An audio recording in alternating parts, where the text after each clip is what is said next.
Good morning and welcome to Gana shot. Gana shot में आप सबका स्वागत है।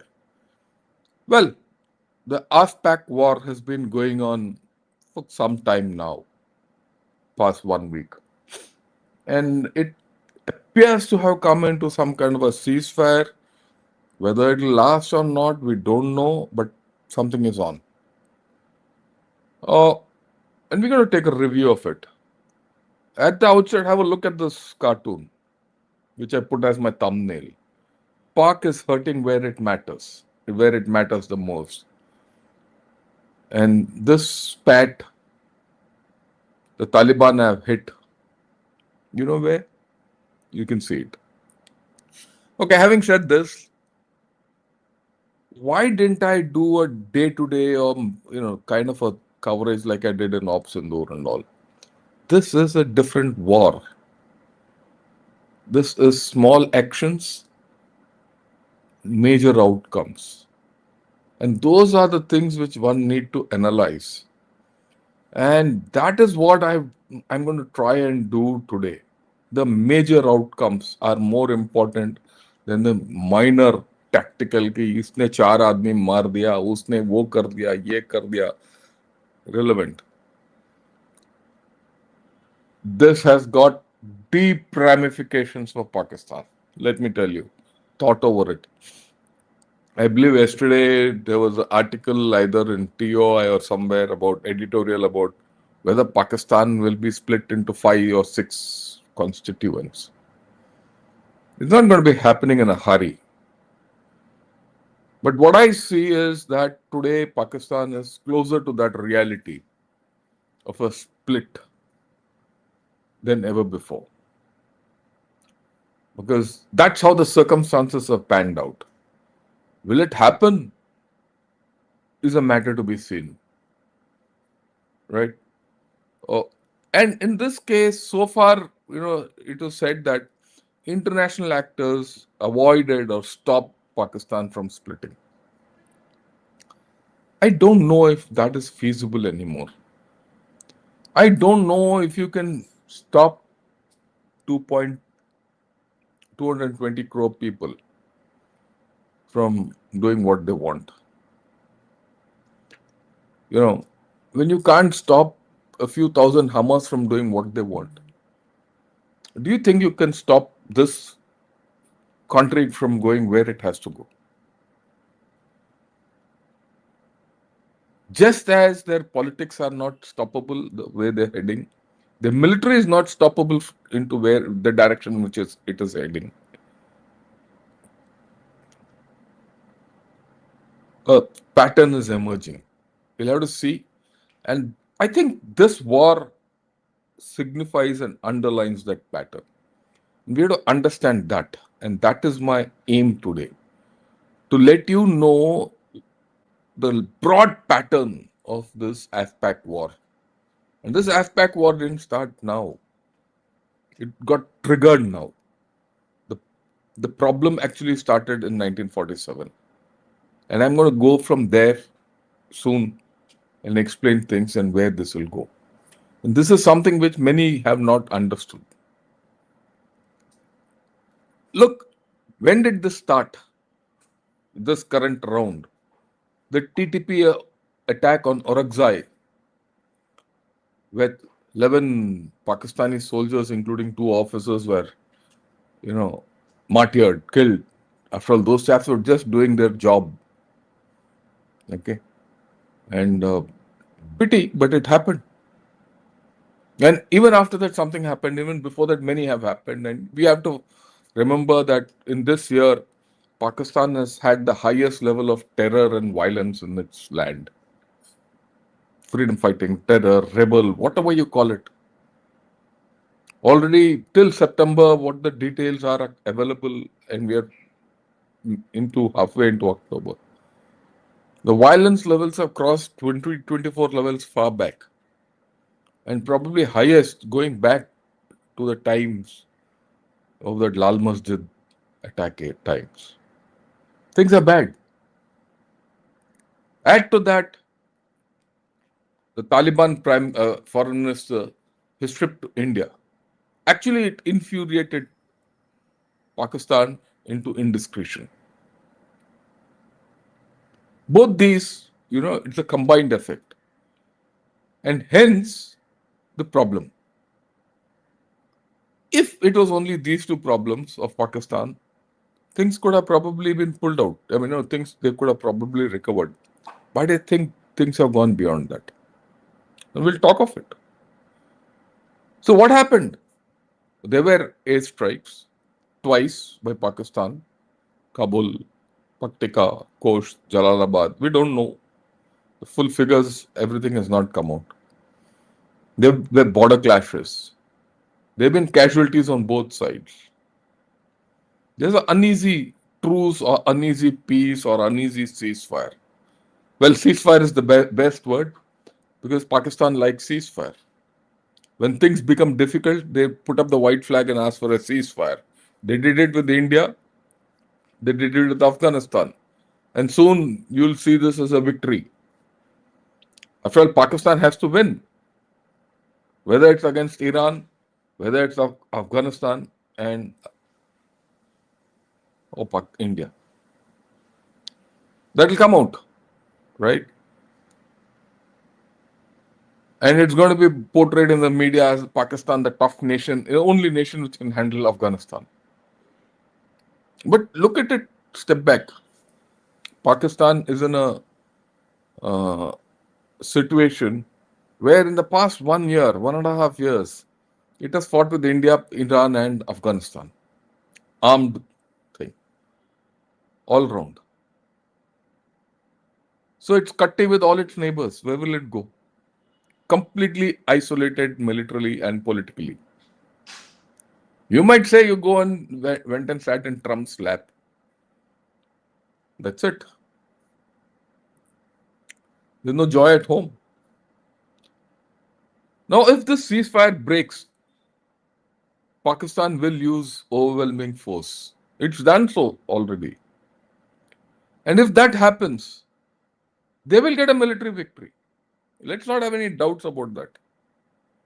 Pakistan is a better organized force. It is better equipped.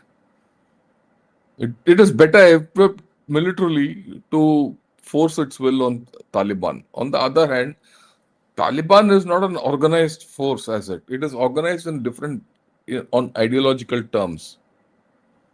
And Taliban will live to fight another day. Remember, earlier when US forces were occupying Afghanistan, they had no choice but to go to Pakistan and operate from there.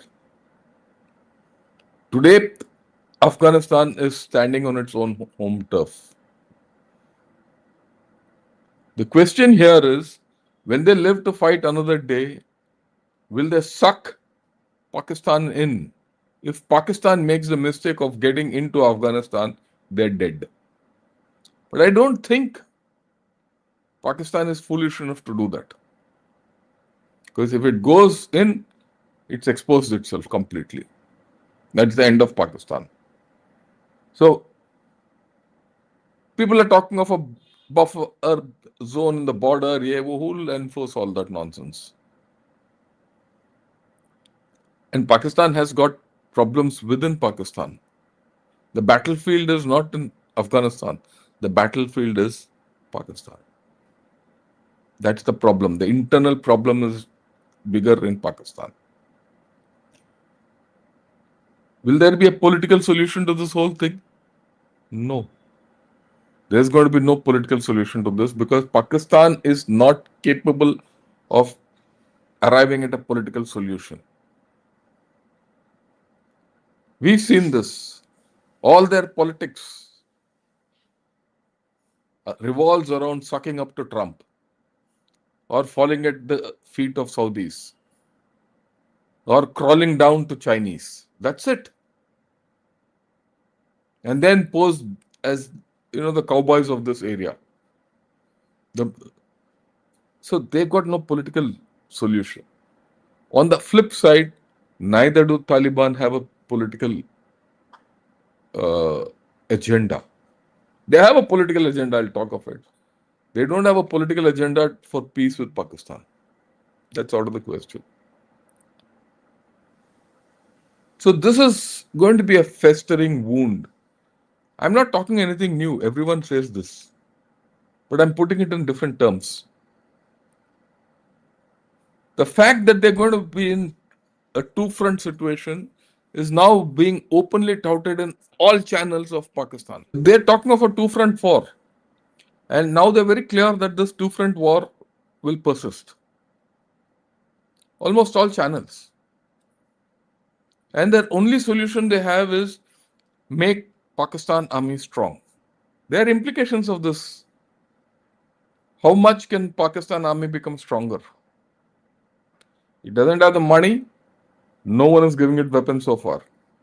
Everyone says, look, China will do this, China will do that. China has done nothing so far. It's 9 months since Op Sindoor. Neither has USA. KSA also has not given anything. So, and now they're suffering people. We'll talk of this people business a little later. Right. Okay, let's get ahead. We'll have to go a bit to the roots of this problem. And that's why I brought this map up. Look, this portion in the center is the Pashtun area. The Pashtun area, which was divided by the Durand line, the red one in the center. Pashtuns either side have never regarded this as a boundary. They're just reinforcing it. When it suits the Pashtuns, they're together. When it politically suits the Pashtuns, Afghan Taliban is separate and the Tehrik-e-Taliban Pakistan is different. Look at it from the Afghan point of view.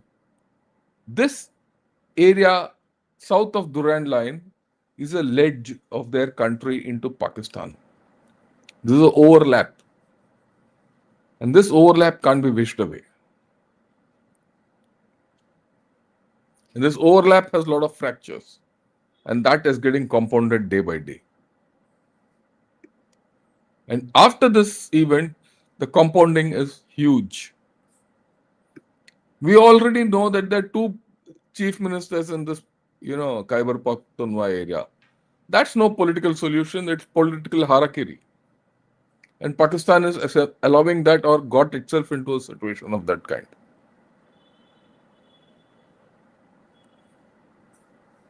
I've always said the political is more important. Now let's look at Taliban in this. Taliban will not negotiate. They'll never negotiate on the Durand line. Okay? They'll never let go of their support of BLA, TTP, or ETIM. I'm going to talk of ETIM a bit. That is the Taliban way. Ambiguity, elusive, hardline. Why ETIM? ETIM keeps China on the hop.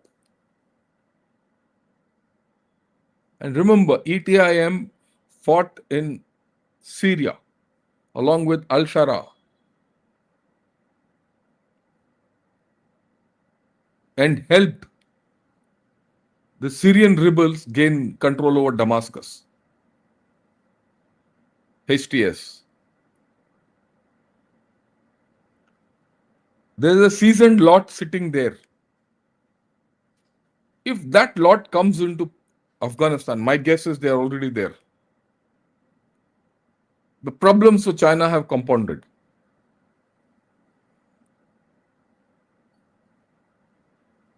And the Afghan Taliban are not bothered about the whole thing. They let this. That is their leverage. Their leverage is not nuclear missiles or conventional army or anything.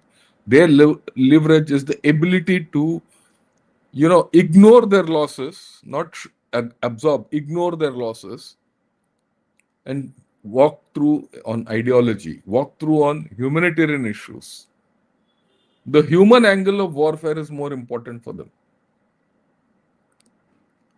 And they're rigid on their thoughts. And they will never give in to any political solution which doesn't sit according to the Sharia or their perceived homelands. But having said that, after 4 years of Taliban rule, Taliban 2.0 is now seeking recognition. It seeks legitimacy. As part of seeking legitimacy, it is also looking at beyond their traditional partners, China, Pakistan, Russia, USA. In fact, they're more today more leaning towards Russia. And now they're outreach to India. And we have to understand this phenomenon. Look, you have to understand what Taliban are up to, because what Taliban does tomorrow will dictate what happens to Pakistan. Taliban, at the end of the day, if they want legitimacy, they have to do a few things. So far, they've ignored it, but no more. They have to show development, they have to show care for the people, upliftment to the people.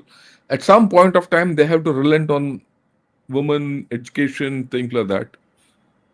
The human factors which are internationally accepted. Their rigidity doesn't permit them to do that.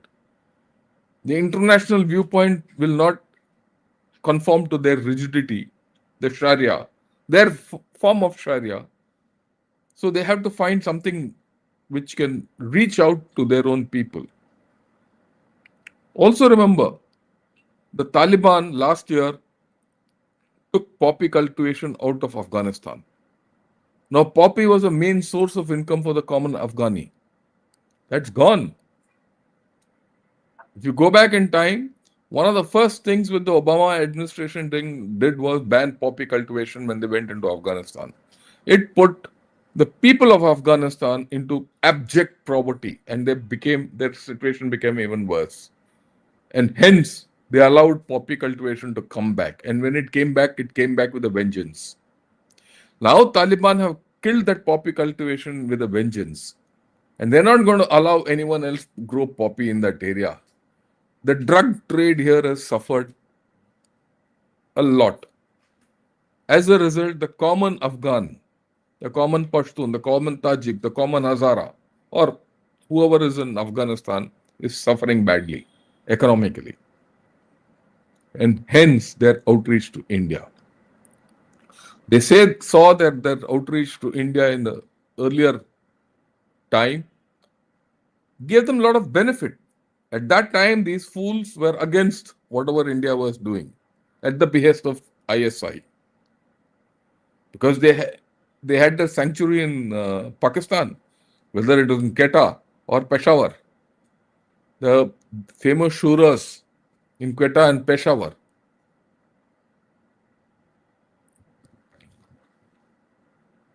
And from there, they operated against India along with the ISI. After all, the Taliban itself is not on one line of thought and one way. They've got a lot of factions. But today, now that they're in chair, now if they have to rule Afghanistan, they have to show progress, development, reaching out to people. It is here that India, which spent $3 billion to aid Afghanistan, is coming back into the picture. And they can never get away.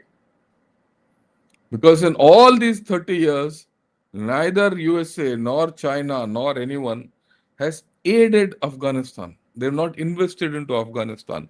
They invested into themselves. And they also see that China has invested into themselves. We'll talk of each interest later. So this is the Taliban story.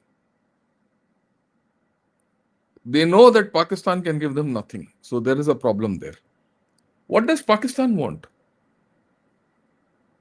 Pakistan still seeks strategic depth. Why strategic depth? What is this concept of strategic depth? I'll explain this to you a little later. Next. But this is important. This is the crux of the whole story. Pakistan does not want to get caught in a two-front situation, but it is already there. I feel it is in a three-front situation, or maybe a multi-front situation. But and Pakistan, its own story, everything. It wants to be part of the strategic front line. That's Pakistan's Mako image. Oh, we are part of the geopolitical strategic front line. We are frontline warriors. Pakistan doesn't want to be the battleground, but it is willy-nilly the battleground from here on. And they want to achieve all this through controlling Afghanistan's transit. Because all transit routes into Afghanistan are through Pakistan. We know that. I'm saying nothing new, but important. Okay. Now let's look at it. Will TTP ever let go of this area, which I've now shown here? They will remain active. In fact, the TTP has already come out. Masood has come out with a video already to say, I'm here and I'm going to continue. Will BLA remain inactive? Sorry, they're going to remain active. This is part of the Durand line politics. There's a third angle. TLP. The action on TLP. Will it resuscitate? We'll discuss this a little later. So that's a complicated situation for Pakistan hereafter. What is this business of strategic depth and what is Pakistan seeking? Please understand this.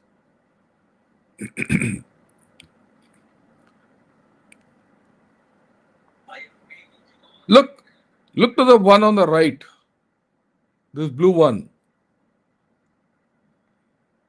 Pakistan on inception knew the problem of Durand line.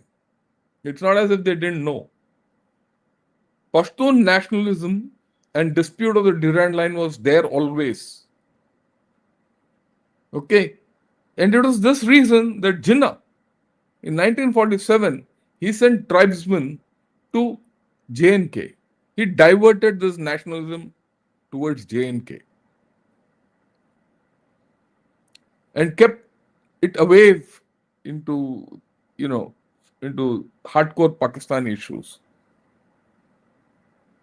At that time, it was called the NFWP, Northwest Frontier Province, and then later it became FATA and all that. It was always a lawless land, but he ignored it, diverted it, and the pressure release wall was J&K. It got repeated in 65 when Ayub put them back into J&K through Op Gibraltar. Again, it got subdued. The sub-nationalism, the Pashtun nationalism got subdued. When all those failed, after 71, Ziaul Haq realized that he cannot do anything against India unless he created space for these fellows. So what did he do? He created seminaries along the Durand line. He created Mujahideen and sent them into Afghanistan. His solution was simple. Let the Pashtuns fight the Pashtuns. Send them back. They can fight the Pashtuns in the name of, Mujahideen versus Soviets. But that sub-nationalism, the Pashtun nationalism, the TTP element, all this he nurtured and pushed them that side. Because it was a Mujahideen, Pashtun cause, all that. Followed up with Taliban 1.0, which was being supported actively from Pakistan. Kandahar hijack, this, that, everything. And that was also the time a lot of influx into Kashmir took place. Gung-ho, happy. But come 2000, the 9/11 attacks, this whole thing got dismantled. Where did they come? They came into Pakistan. From 2001 to now, 25 years. Taliban 2.0, where has it existed? It has existed in Pakistan, now shifted to Afghanistan. But the remnant in Pakistan, the TTP element, is still active. Will this go away? No. Where will it go? It can't go anywhere. Can it be repurposed to India? It can't be repurposed to India.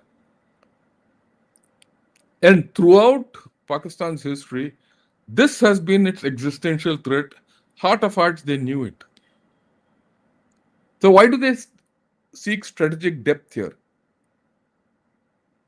They want the concept of strategic depth is just not depth. It is a quiet western border, a border where they could seamlessly go back up to Kabul and control Afghanistan. If they could control Afghanistan, get that depth and keep everyone happy there, they could then focus on India. That's failed. That strategic depth is now gone. Today they are in a two-front situation where from both sides there's an attack. And what's left in the middle is the Indus line.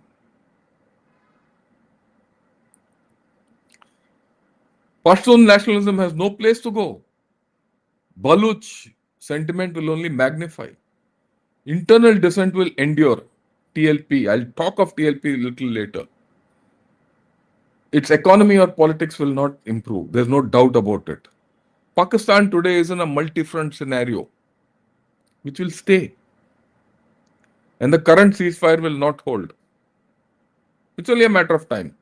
It's completely temporary. Even they know. Even this joker knows. So it's very clear. They are very clear that this situation will not hold. The ceasefire will not hold. And they're very clear that Taliban is, or at least in their thinking, they're very clear. Whether it's right or wrong is a different story. They're clear that TTP is a proxy of India. And it's a proxy through Afghan Taliban, who now have good equations with India. Actually speaking, this is a nightmare situation for Pakistan, which it has avoided so far. And this avoidance is from 1947. That's why I showed you the logic of what is strategic depth. They've lost that strategic depth. Right? And if you look at it from the Afghan point of view, this is interesting. The Afghans feel that Pakistan has to look internally. Fact is that, there's no doubt in my mind that what people say is Pakistan needs to examine its internal issues. Right? I'm sorry there's no audio on many of these things which have come, but well, that's a technical problem. Anyway, let's get ahead with the whole story. Let's see what are the US interests here. What are the US interests? They want, because this whole place has got multiple interests. It's compounded. The US interests are, they want entry into Afghanistan to control Central Asia. They want a foothold in Pakistan. Look, I'm now talking of AF-PAK area. To counter China. And they want crypto. Trump wants crypto and minerals in Pakistan. So their interests are their own. And they're going to act as per that. What are the Chinese interests? Chinese are interested in minerals in Afghanistan. Block ETIM, which is probably their number one issue. They can't afford ETIM to get into Xinjiang. If that goes, China goes. And China also doesn't have any political, backstop against ETIM if it enters Xinjiang. And PLA is not capable. If something happens in Xinjiang, it will spread to Tibet. They want their BRI to go through Iran. And that they want to come through the Wajir Pass into Afghanistan down to Iran. They also want to retain control over PAK and CPEC. Because their investment into that whole place is hell of a lot. Actually, if you look at it, China has overextended itself into this area. And they want to prevent India's entry. What's happened with the foreign minister of the 6-day visit of the foreign minister of Taliban to India has scared the Chinese. Right? They want somehow to prevent India's entry. And this is now coming out in Chinese writings. And of course, they want to use Pakistan against India. All these interests, if you see, are contradictory to each other. USA wants to enter Afghanistan and this area to control China, Iran, Russia, and India. Remember that. Everyone wants control, and the centerpiece of this control is AF-PAK area. Not Afghanistan, not Pakistan, AF-PAK. What is Russian interest? It has its own, it doesn't want to leave its research sphere in Central Asia. That is their interest. It wants an international north-south transit corridor to go through, and it wants a connectivity to Iran. India, Iran, Russia. Today is probably more important to Russia than China. Russia doesn't want China to get in and dominate at the end of the day. It will cooperate with China to any extent. But when it comes to coming into this area, Russia wants to have a say. Russia is still seeking space in Turkey and Syria.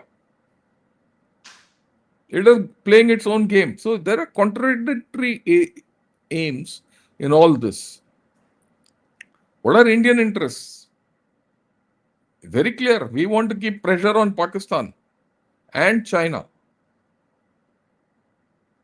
For long, we have been on the back foot. Today, I see that we are going on the front foot. And we must continue on the front foot. You need Chabahar for that. And if you need Chabahar, you have to tell USA, this finger. Or this finger. Something. The equation between India and USA is changing. Part of the deal has to be Chabahar. We need to deepen people-to-people ties with Afghanistan because that is our strength. They need us. And when people start needing each other, the politics will also align accordingly. And you need to reach out to Iran. Iran is a very critical player to bottle Afghanistan and Pakistan, or open the gateway into Afghanistan and handle Pakistan.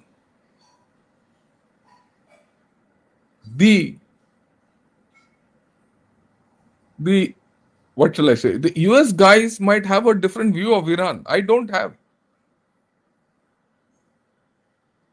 I am very clear that Iran has always been a very critical player for India.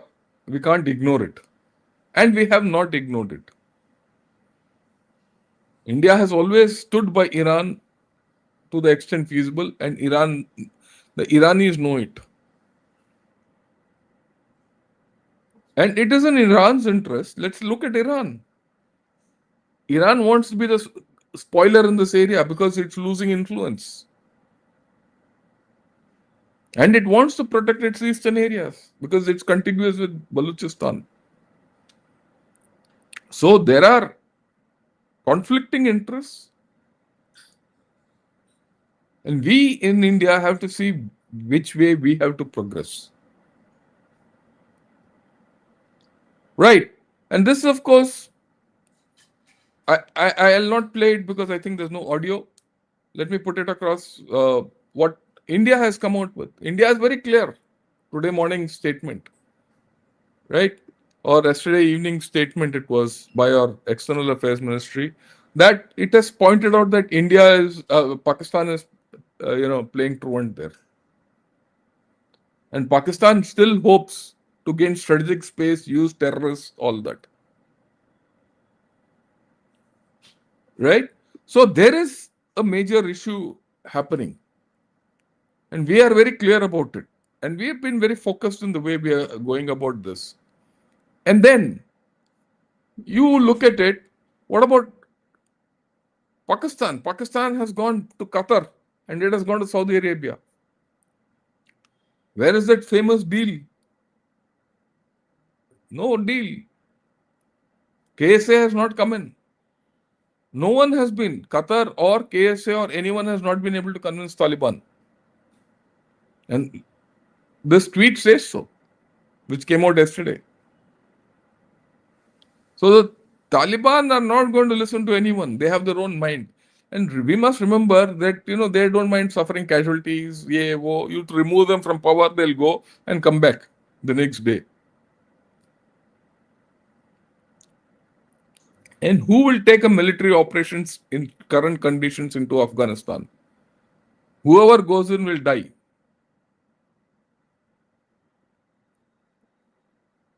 Now, there's a new complication in Pakistan which we have to be cognizant of. As of now, there's section 144. 144 here in India, and there is the same. Rules to एक ही हैं against TLP. There's a fundamental mistake which Pakistan has made here. The TLP wanted to do a political dharna in front of the US embassy in Islamabad. And they wanted to do a march. Start from Muridke and Lahore. Pakistan didn't allow it. They felt it will gather momentum. A march across Punjab, heartland Punjab, is dangerous for them. Okay. So they said, let's scotch it. What did they do yesterday or day before yesterday? They used force. Okay. They used force against their own people. And that has alienated Punjabis. This clip, I'll play that clip without audio, but look at the first part of the clip actually.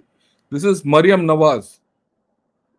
This is Maryam Nawaz in Punjab, in Lahore, being manhandled.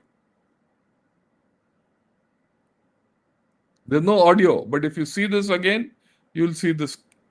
She's been slapped from behind and someone protected her and took her out. I don't know what happened after that. But these are great indications. Okay. They want Punjab government says that they want to ban TLP. What will be the repercussion of this? Remember, TLP is a political organization. It has got 3 million votes in the last election. And 2.5 million are from Punjab. And they're all radical elements because it's a radicalized party. And what has happened in this? If you see this video, which is available on thing, right? This is a TLP supporter. And he talks of lashein bari padi hain, dead bodies strewn all around. So what has happened is being covered up in Pakistan. The mainstream media says there are about 5 dead. I would put it about 50 dead. Even if it's 20 dead, it's a matter of number. But when this hardcore element reflects, and it is under section 144, we don't know what's happened to the leadership, whether they've been rounded up, whether they hurt, we don't know. Things are not going to be simple. This is a major complicator for Pakistan. The battleground has gone to the core of Pakistan, that is Punjab.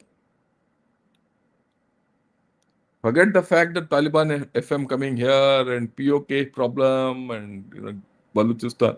Those were fringes the Pakistan army could control. But what happens in Pakistan, Punjab?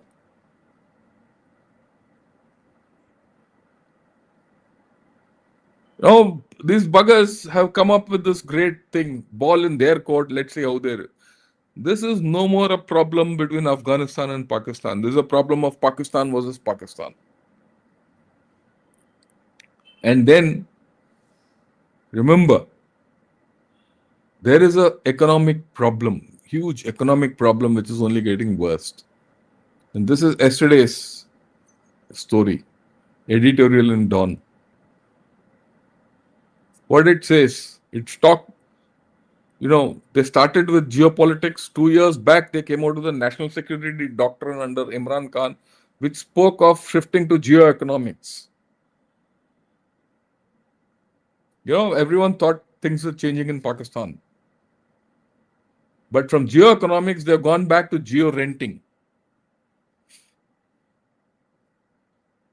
The previous chief wanted to change from geopolitics to geoeconomics.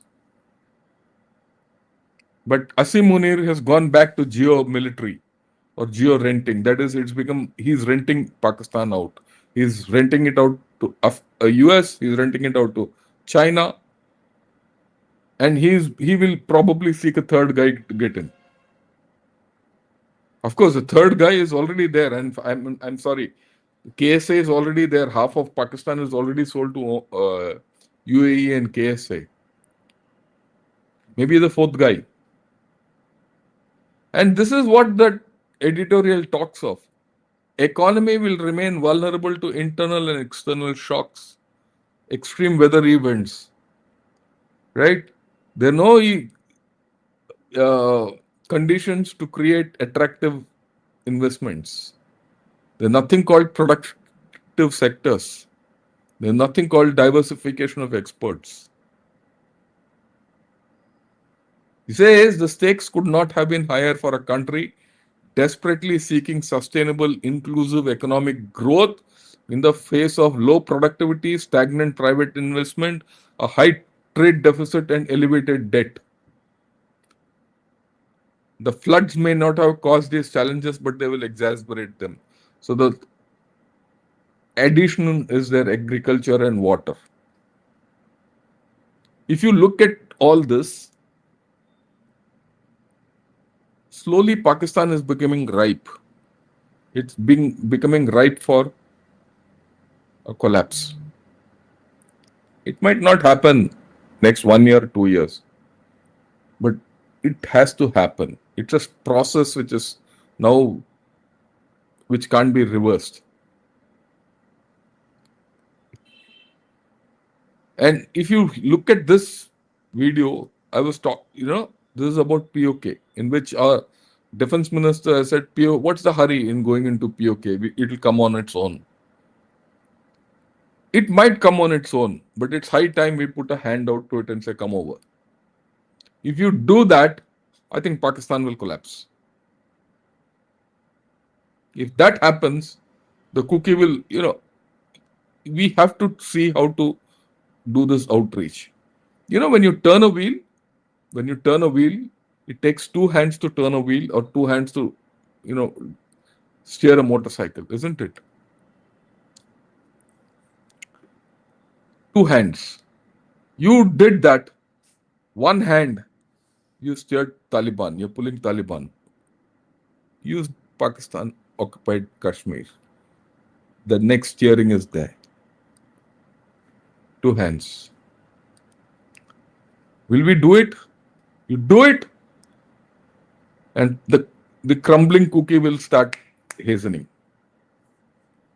And that's my thing. It might take a little while more, but it will happen. Because I'll now sign off today's talk with this set of slides. Give you a summary of what's happening. TTP ambushes in KP will continue. It might ease off for a week, 10 days, but it will restart. Is there a doubt? I have no doubts. The TLP factor is now unknown. It's gone into uncharted territory. That's not going to die. The Baluch freedom fighters, I'm looking for the next strike. Anything outside Quetta is out of control. Gwadar, Pasni, all this is big talk. Right? India-Taliban relations are going ahead. We're going to reopen our embassy there. India is the only country invited by Taliban for mineral exploitation there. No one else. Others seek minerals in Afghanistan, which TTP is not allowed. Here they're saying, please come. This is going to create its own equity. It's going to create its own weight. This is going to be a counterweight to China. It's going to be a counterweight to USA. It's going to be a counterweight to Pakistan.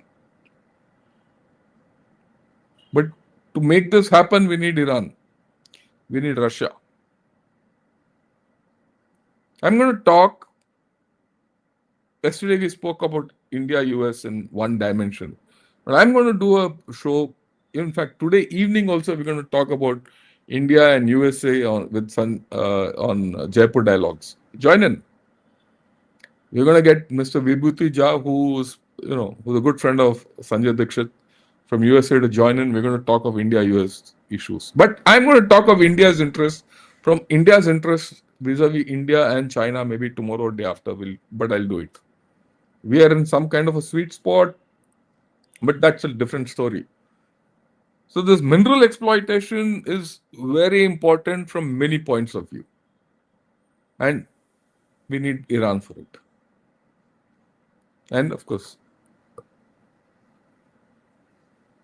if you can get this done or reach into Central Asia, will take off.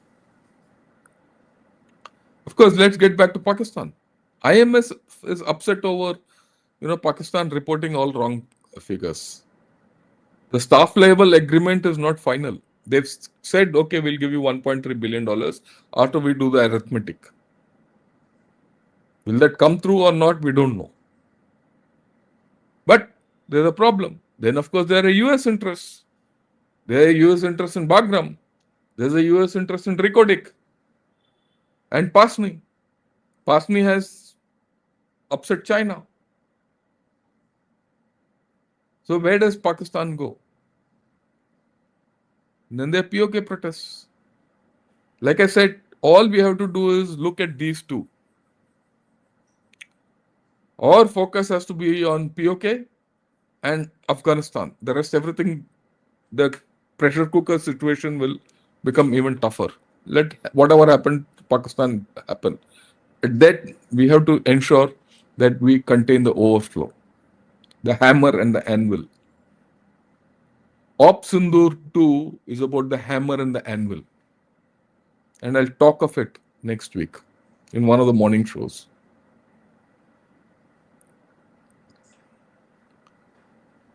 And Pakistan is going to be squeezed further because it has to give troops for Yemen, it has to be give troops for the International Stabilization Force. Militarily, it will be off balance.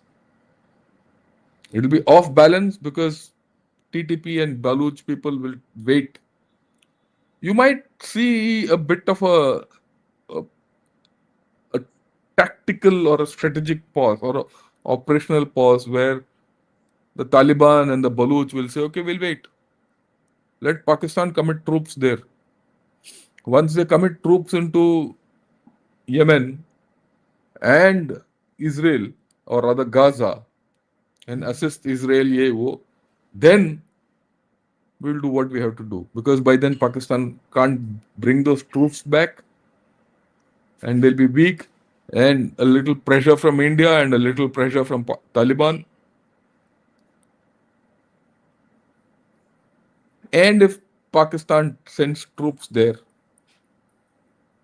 the problems of TLP will only compound. If Pakistan doesn't send troops there, IMF will not give them money. So very clearly in this podcast, which I've put all these things together, Pakistan is ripe for a breakup. But that doesn't mean it's going to happen tomorrow. It might not happen for 1 year, 2 years. But as days go by, the situation is only worsening. When the tipping point will come is something which we can't predict at this point of time. But I think we are closer to the tipping point than before. What will happen in Afghanistan? Afghanistan is not going to change. Taliban is not going to change. Let's not hope for it. Forget about our great values and all that. Let's look at it pragmatically, realistically, and do what we have to do with Afghanistan. Maybe in the long run, things will change. Maybe we'll be able to help people better. But we need to stay the course at this point of time. Even to stay the course at this point of time, and Op Sindur, what is my concept of Op Sindur? I'll put it out next week. My concept of Op Sindur is to push Pakistan west.